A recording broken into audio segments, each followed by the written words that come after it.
शुभ प्रभात दोस्तों। मैं Amit sir Vatsalabai Wanmadi school of scholars की तरफ से आज हम आपके 8वीं कक्षा के तीसरे लेसन की हम शुरुआत करेंगे, जिसका नाम है नमक का दरोगा। नमक का दरोगा।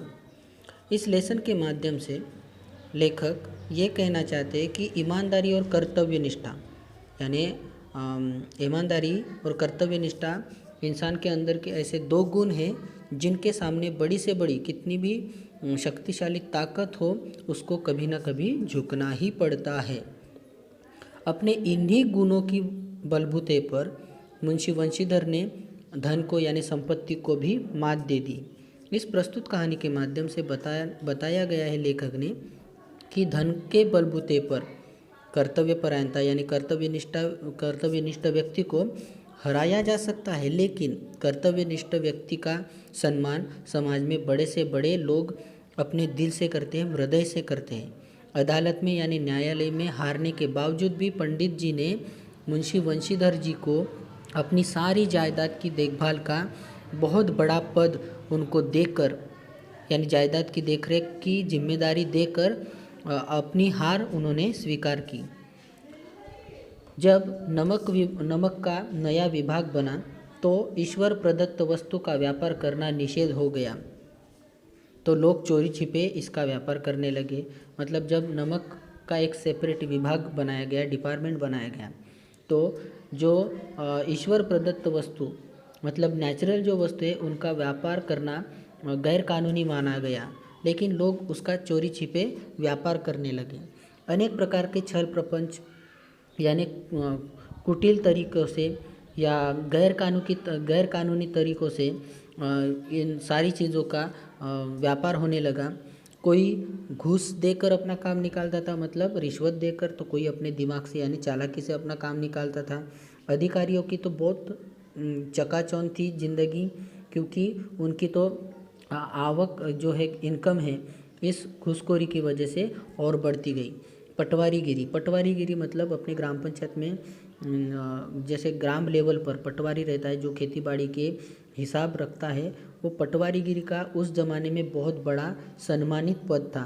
वो पद छोड़कर भी लोग इस विभाग की, नमक के विभाग की बरकंदाजी यानी चौकीदारी करने के लिए तैयार होते थे।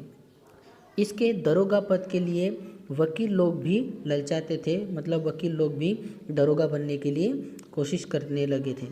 यह वह समय था जब फारसिंदा लोग सर्वोच्च पदों पर नियुक्त हो जाया करते थे। यह ऐसा वक्त था जहाँ पे बहुत गिने चुने लोग इस सर्वोच्च पद पर नियुक्त हो जाया करते थे। मुंशी वंशीधर जी भी जुलेखा की विरह कथा समाप्त करके रोज़गार की खोज में निकले। मतलब ये मुंशी वंशीधर भी अपनी जुलेखा नाम की जो उनकी पत्नी थी, उनके विरह, उनके दुख को समाप्त करके अपनी रोज़गारी करने के लिए वो खोज में निकले। उनके पिता एक अनुभवी पुरुष थे, एक एक्सपीरियंस पर्सन थे। वो उनको समझाने लगे कि बेटा, घर की दुर्दशा देख रहे हो, ऋण के बोझ तले दबे हुए हैं हम, मतलब हमारे घर की हालात कुछ ठीक नहीं है, कर्जे में हम डूबे हुए। लड़कियां हैं वे घास फूस की तरह बढ़ती जा रही है, जो घर की लड़कियां हैं वो दिन ब दिन बढ़ती जा रही है। मैं नदी किनारे पर का वृक्ष हो रहा हूँ, यानी मैं बूढ़ा हो रहा हूँ, यानी कब न जाने मैं गुजर जाऊँ या ढह जाऊँ। अब तुम ही घर के मालिक और मुख्तार हो, मतलब घर के मुखिया हो, घर के प्रधान पुरुष हो। नौकरी में ओहदे की ओर ध्यान मत देना, मतलब जब भी तुम नौकरी करना चाहो तो उस पद की तरफ ध्यान मत देना। कोई भी किसी भी तरह की नौकरी हो तुम कर लेना। यह तो पीर की मज़ार है, निगाह चादर और चढ़ावे पर रखनी चाहिए। मतलब अगर पद निचला भी हो, अगर कोई आपको रिश्वत देता है तो ले लेनी चाहिए, ऐसा वो कहना लगे।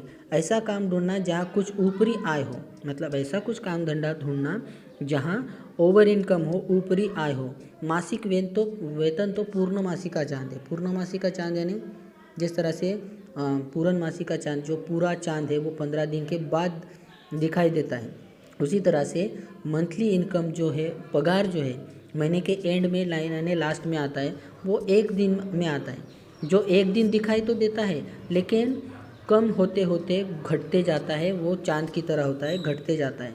ऊपरी आय बहता हुआ स्रोत है। अगर ऊपरी इनकम अगर तुम्हारी हो, ऊपरी आय हो, तो वो एक बहता हुआ स्रोत है, हर रोज़ किसी न किसी माध्यम से तुम्हारी तरफ आएगी, जिससे सदैव प्यास बुझती रहेगी। वेतन मनुष्य देता है, इससे उसमें वृद्धि नहीं होती। ऊपरी आमदनी ईश्वर देता है। वेतन इंसान देता है और ऊपरी आमदनी भगवान देता है। और इंसान ने दिया हुआ वेतन, उसमें वृद्धि यानी बढ़ोतरी नहीं होती। आमदनी ईश्वर देता है, जिससे उसमें बरकत होती है, यानी उसमें बढ़ोतरी होती है। तुम स्वयं विद्वान हो, तुम्हें क्या समझाना। इस विषय में विवेक की बड़ी आवश्यकता है, यानी संयम की, समझदारी की बहुत आवश्यकता है। मनुष्य को देखो, उसकी आवश्यकता को देखो और अवसर देखो, उसके उपरांत जो उचित समझो वो करो। गरज वाले आदमी के साथ कठोरता करने में लाभ ही लाभ है, लेकिन बेगरज का दाव पड़ जाना जरा कठिन है। इन बातों को गिरह में बांध लो, यह मेरी जन्म भर की कमाई है। मतलब कोई भी इंसान अगर तुम्हारे पास काम लेकर आएगा तो क्या देखना, उसकी आवश्यकता देखना, उसकी ज़रूरतें देखना, अवसर देखना, चांस, और उसके उपरांत तुम्हें जो समझे, उचित समझे लगेगा, योग्य लगेगा, उस तरह से तुम काम करो। जो गरज वाले आदमी हैं उन पर अगर तुम कठोरता से काम करना चाहो तो ज़्यादा से ज़्यादा ऊपरी आय तुमको मिलेगी, लेकिन ऐसी कंडीशन में भी ज़रा संभाल के रहना। कोई तुम्हें रिश्वत लेते हुए पकड़ के ना दे या तुम्हें फंसा ना ले। ये मेरी ज़िंदगी भर का अनुभव है, ये मैं तुम्हें बताने जा रहा हूँ। इस उपदेश के साथ पिताजी ने उनको आशीर्वाद दिया। वंशीधर जी आज्ञाकारी पुत्र थे, उन्होंने सारी बातें उन्होंने ध्यान से सुनी और घर से चल पड़े नौकरी की तलाश में।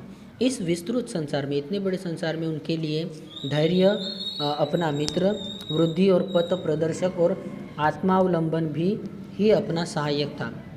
उनके लिए उनका एक ही मित्र था, वो है उनका धैर्य, बुद्धि और पथ प्रदर्शक, यानी मार्ग दिखाने वाला, और आत्मावलंबन मतलब खुद पर ही वो डिपेंडेंट रहना, खुद पर ही अवलंबित रहना, ये उनके सहायक थे। लेकिन अच्छे शगुन से चले थे।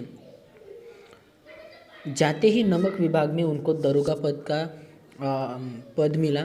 नमक विभाग में दरोगा पद के लिए वो नियुक्त हो गए। वेतन अच्छा था और हिम्मत तथा सावधानी से काम किया जाए तो ऊपरी आय तो उनको बहुत मिलने वाली थी।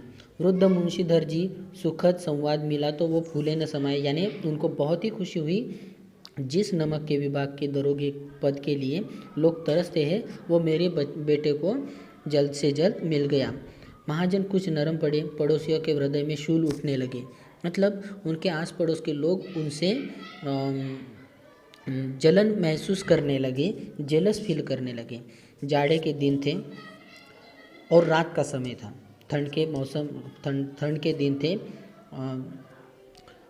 और रात के समय में मुंशी वंशीधर को यहाँ आए अभी 6 महीने भी नहीं हुए थे, लेकिन इस थोड़े समय में उन्होंने अपनी कार्यकुशलता, कर्तव्य दक्षता और उत्तम व्यवहार से अफसरों को इम्प्रेस कर दिया, मतलब मोहित कर दिया। उनके बड़े बड़े ऑफिसर भी उनके इस काम की दखल लेने लगे। अफसर लोग उन पर बहुत विश्वास करने लगे। नमक के दफ्तर में एक मील पूर्व की ओर जमुना नदी बहती थी। जहाँ पे उनका दफ्तर था उससे 1 मील दूरी पर जमुना नदी बहती थी। उस पर पुल बना हुआ था।